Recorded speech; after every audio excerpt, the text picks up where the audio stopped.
He says, you give them something to eat. He says, we have here only 5 loaves of bread and 2 fish.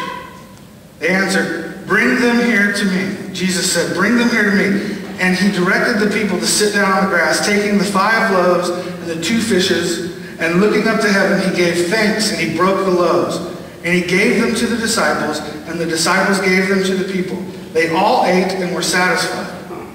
And the disciples picked up 12 basketfuls of broken pieces that were left over. The number of those who ate were about 5,000 men, besides women and children.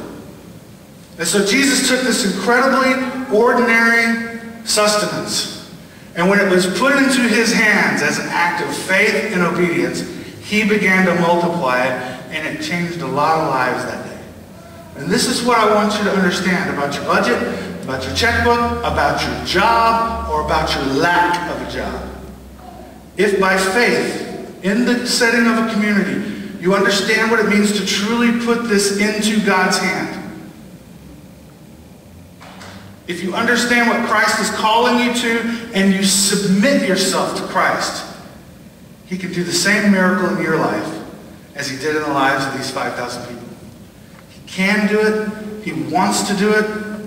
He's eager to prove himself. Do you know why? Because there is a family business, and the family business is to make Jesus famous. Right? The more people worshiping Jesus, I imagine the happier he is. Right?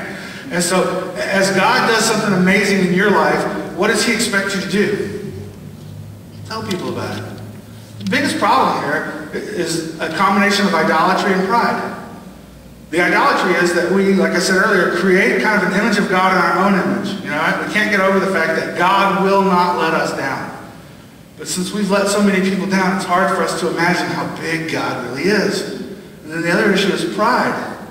We just want to do everything on our own. And I just want you to know that if that's your MO, if you're married to someone and that's their MO, get on your knees and pray until that pattern is broken. Because whatever it is that God has called you to do, he has put people in your life to help you get there.